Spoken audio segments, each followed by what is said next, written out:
Once again, you have come seeking something. The circumstances differ. This time, I have what you seek. Are you prepared? Arrogance will serve you poorly.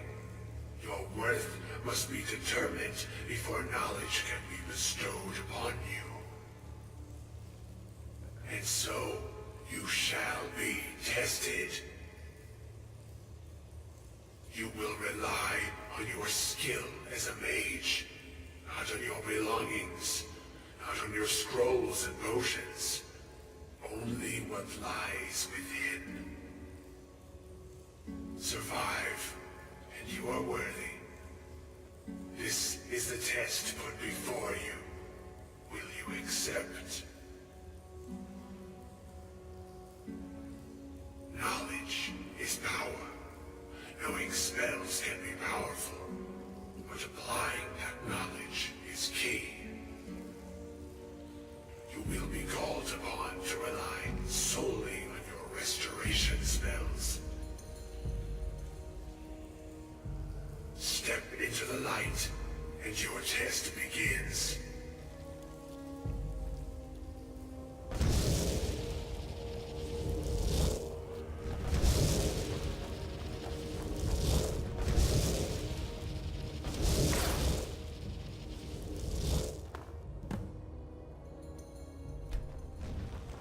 Who dares disturb mine? Is someone there?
said your breath smells like it came from a corpse controlled by a mage in a bottle.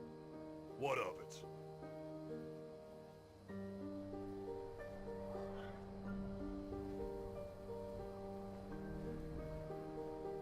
If I saw you in battle, I'd reckon I'd toss and turn and clutch my pillow, because that's what you do when you're dreaming. I will be chief someday. And by someday, I mean soon. Very soon.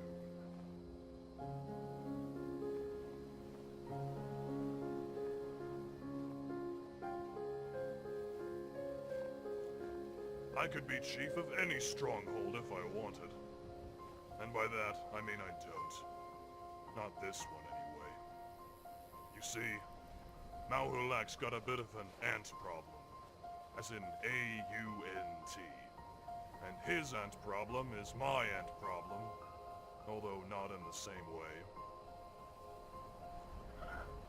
Well, for one, I can't touch a hair on our precious chief's head without Bolar and Yatul decorating the walls with my entrails. No, I have my sights set on another stronghold. One with plenty of boon, and by boon I mean a dozen wives, one for each inch. And I know you don't need me to explain that part.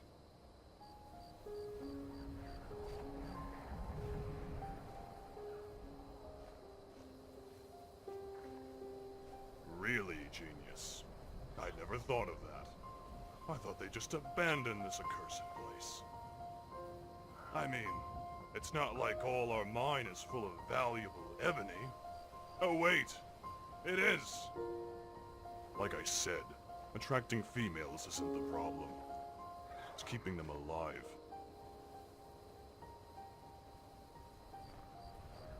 Didn't think it had to. Has to be the worst kept secret in this whole stronghold. Except, it is a secret. Because the miners are idiots and everyone else is in denial. A lot easier to believe in a curse than to doubt the ones you trust. All I'll say is this. As far as the ants are concerned, there are no females good enough for their nephew, and by good enough, I mean dead enough. Well, I could, but the weather isn't good for traveling, and by that I mean I'm afraid. Oh wait, by Malakath, I wasn't supposed to tell you that. Alright, you've got me there. By got me, I mean I gave it to you. Well, I suppose you think, given my impressive stature, that I'm afraid of something like ghosts, dragons, or sword-wielding ghost dragons. Nothing like that. It happened about a year ago. Some cave to the northwest. I was scouting for ore deposits, looking for a place to set up a new stronghold. My stronghold. I had a few mercs with me, just in case. You see, this cave was filled with pasty white elves. By that I mean Falmer. So naturally, I charged on ahead. Some orcs follow to the death. I lead them to death. Don't look at me like that, you know what I mean. What I lead them to is glory. And if they die, then they die gloriously. What do you think? I didn't even need the mercs. I killed all them snow elves and the bugs they keep as pets. One of them did ring my bell pretty good before I gave his face an air hole, but I kept pushing on ahead. And that's when I found it. It was wall to wall of ore deposits, gleaming with untapped veins. Not iron or silver, but the good stuff. By that, I mean orichalcum. There was just one problem. The place was flooded. I figured we needed to build some scaffolding, but I needed to know how deep the lake was. So I stripped off all my armor and dove in. wasn't until then I noticed the lake didn't have a reflection. As it turns out, I wasn't diving in a lake. At least, no lake of water. It was a lake of fur. Skeevers. Yeah, when the mercs pulled me out, I'd lost it. And by that, I mean my courage. But it didn't hit me until later. They tell me they're going to take me to some tavern to celebrate near Solitude. Wouldn't even tell me the name. But I could tell by their snickers that something wasn't right. It wasn't until we got there that I saw the sign. It wasn't even a picture of a skeever, just the words. But I was petrified.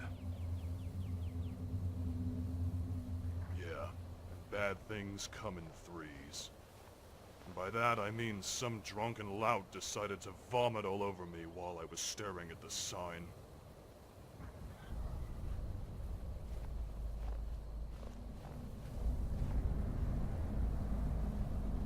Ah, no! Get it away from me!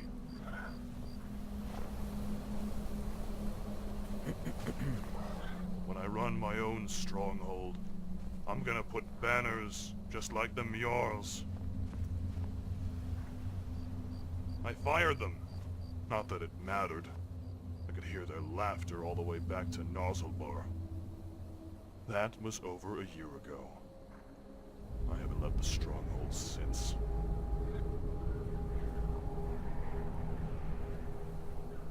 That's what the sellswords told me before they took me to a tavern filled with the furry demons. Fool me once, shame on you. Fool me twice, shame on me. And by that I mean I think you're lying. Our chief is a lonely weakling, constantly reminiscing about his dead wives. His son, Dushnamub, works the forge all day and eats all night, yet somehow manages to excel at malnourishment. His daughter, Urog, is blind. By that I mean blind to the truth. Well, the miners, Mool and Godba, are from Largashbur. I hear their chief is even more pathetic than ours, but at least he has wives. And then there's Bolar and Yatul. Don't even want to know the sorts of things they're up to. And by that, I mean you'll find out soon enough. But don't mistake my complaining for a lack of loyalty. The tribe comes first, and until I'm chief of my own stronghold, the sorry lot is my kin. Dushmabub's the spitting image of his father. And by that, I mean I could spit in a bowl and it'd have the same amount of muscle as both of them. Chief Malhulak is moping again. Sometimes I get depressed just thinking about him. The chief thinks he's cursed. Like, really cursed. As in 10 females die every time someone says his name. Malhulak. I bet I could make a wife out of Bolar. Yatul too. More like a widow. Mool and Godpa. Dumb and dumbest. Sometimes I forget which one's which, though. Then Mool opens his mouth. This was worth coming back for.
That was your decision.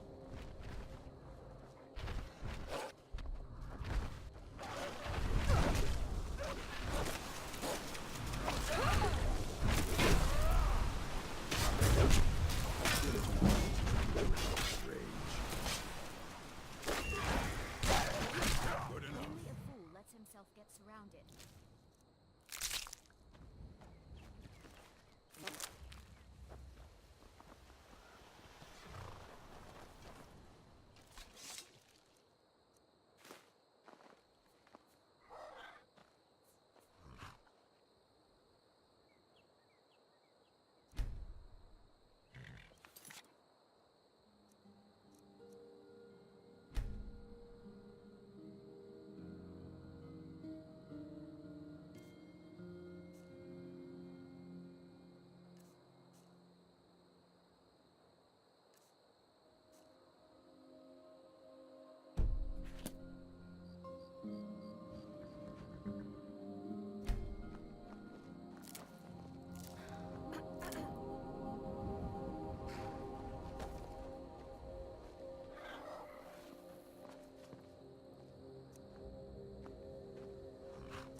I've been looking for you.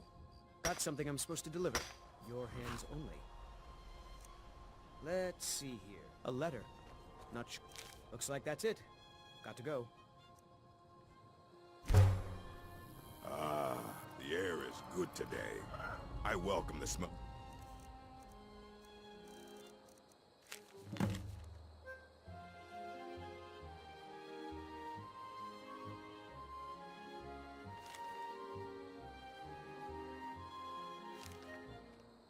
Blood from all the kills I will make.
My Come to sigil. purchase ebony.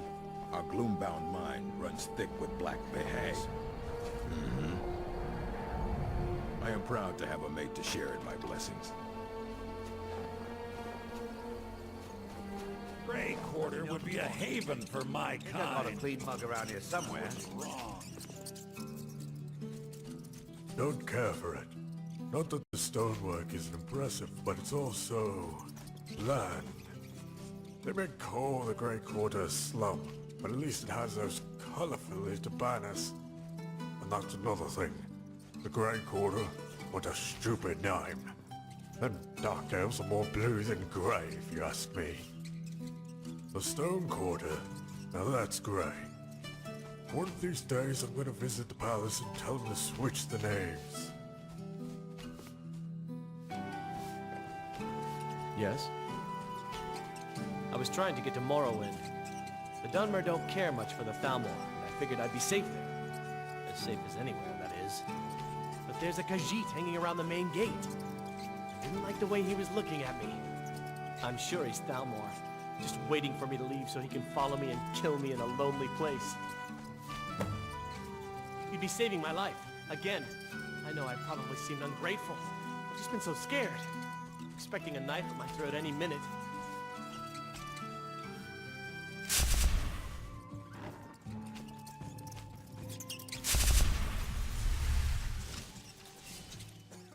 Don't you have a meaning working for that Nord family?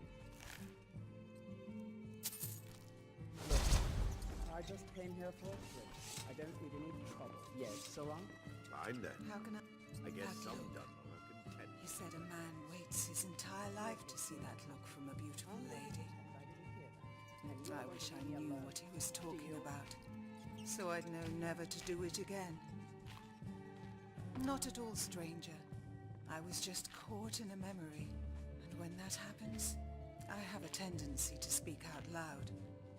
That's why the Nords say I'm of questionable mind, and all they used to question were my morals. A lover, a stranger, a mistake. He saw the way I looked at him and thought I was in love. Perhaps I was, but only until the day he left. It was the day Ulfric had left for solitude, not to plead for war, but to make it. I knew then my lover's fate was sealed. He would join the Stormcloak army and depart for a camp the following morning. We said our goodbyes, and I never gave him a second look. I was standing at the docks when his ship pulled in. His name was Balrund. He was a noble's son. His shoulders were dressed in the finest of furs, and a golden amulet hung from his neck, the center set with a stone as blue as a summer day. Very much so. In fact, when I saw him, I dropped my basket of flowers. I was so embarrassed when I scrambled to pick them up. All that was left was a single dragon's tongue. I was about to reach for it when a hand plucked it off the ground.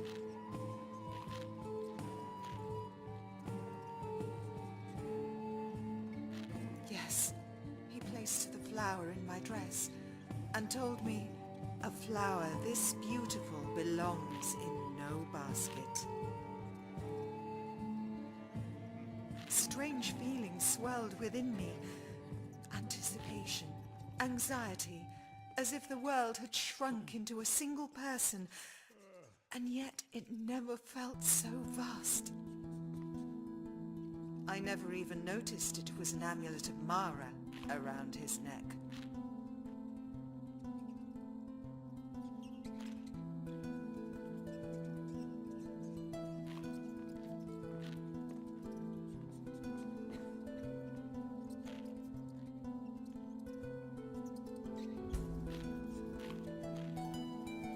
He was.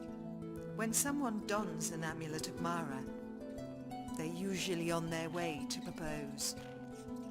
In this case, he was promised to one of the Shattershield daughters. It didn't take long for me to discover the amulet of Mara was meant for another.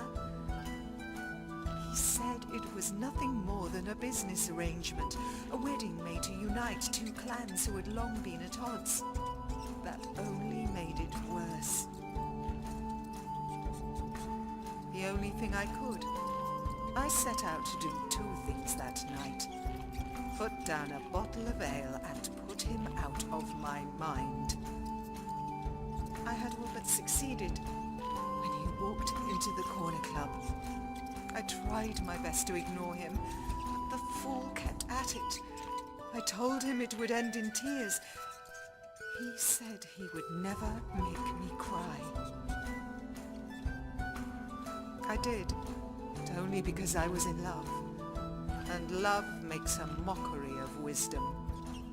We alter our lives, our futures, and the fate of those around us, all to chase that single fraction of a moment when everything is beautiful. No, he didn't. Balrond was torn between his love for me and his responsibility to his family. In the end, he chose the Stormcloaks over both. Nothing was as important to him than his pride as a Nord. That pride ultimately killed him, just as it slowly consumes me. Yet you'll find more than your fair share of tales of sorrow, sadness, and melancholy. That is something we Dunmer can relate to. That is something every foolish, mad, and hopeless romantic can relate to. I wonder what happens when a customer can't afford to pay for a meal or drink. Yes, Skyrim is a cold land, and its people hewn from ice and stone. Some may see the surface and the edges, and mistake it for a lack of passion. Yet in the end, Nord or Dunmer, Altmer or Orc, we are all mortals. We laugh, we love, and we cry.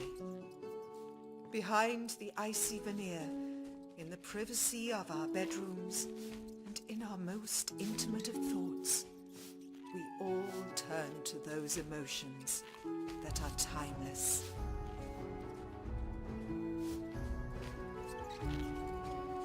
Yes, the land itself is filled with hidden wonders. For every desolate tundra, there are clear lakes and hidden grottos as lush and vibrant as the Ascadian Isles. Belin? Don't be absurd. Belin is my cousin. Our ancestors were once members of the great house Hlalu. Well, our crest was adorned with a scale to represent the balance achieved by negotiation and compromise. House Hlalu prided itself on the use of diplomacy as opposed to warfare. They were loyal to the Empire for centuries, even before the Great War. Perhaps that bloodline is what makes me oppose Ulfric's rebellion, while at the same time makes excuses for him regarding the Greywater. The war has altered Ulfric's priorities. He won't listen to our pleas until things settle down. Even then, it would be a mistake to appeal to his chivalry. We must convince him of our value to the city's economy. If we present it to him not as an act of charity, but an investment, we have a better chance of making our case heard.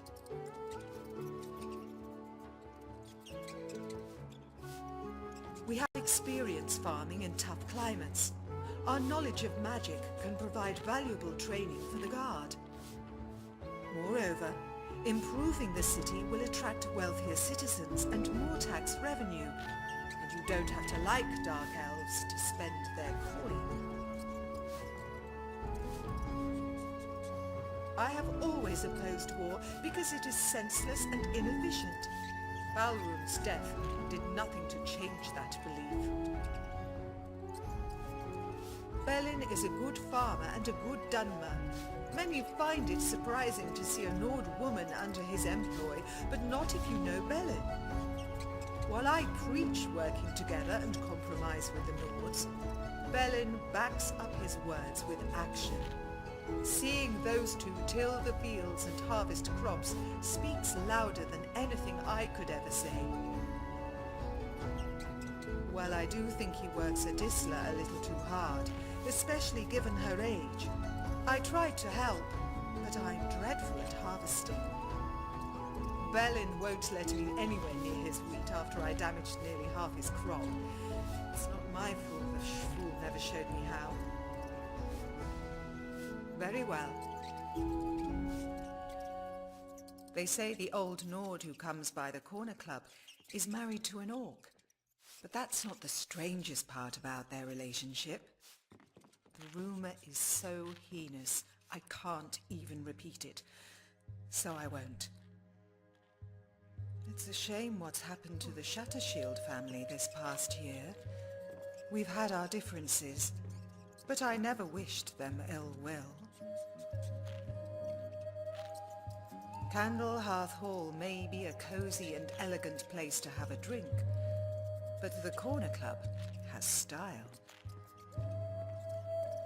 No, just thinking about those days with Balrund at the Corner Club, and how they made me feel young again. Young love seems so trivial, but feels more essential than anything important ever could.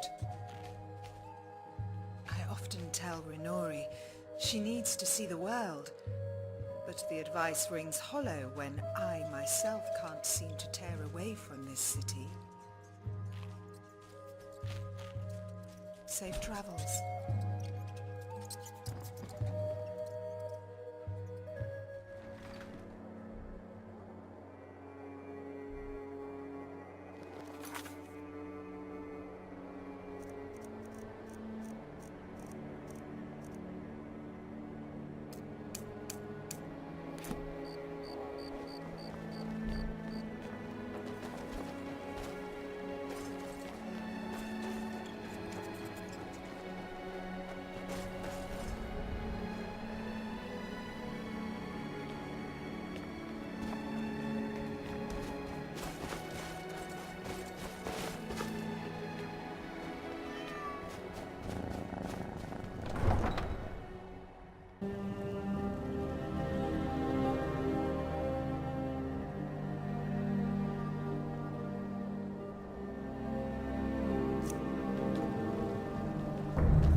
Kajita's wares, if you have coin.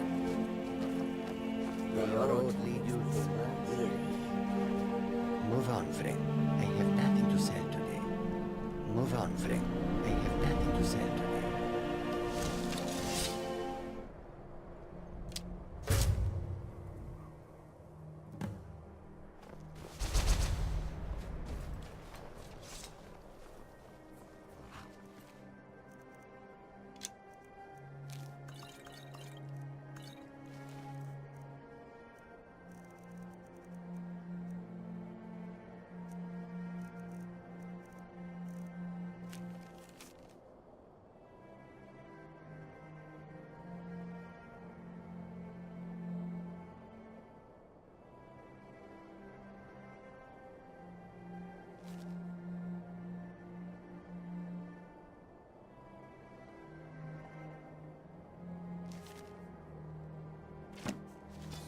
Let me know if you want anything. Think I got a clean mug around here somewhere. Nord. That's great news. I better go, right now, before they find me again. This is my chance. Thank you. Here. I stole a lot from the Thalmor over the years. You may as well have some of it. Speak quickly.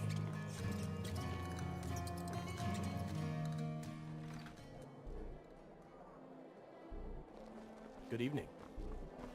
Fear not.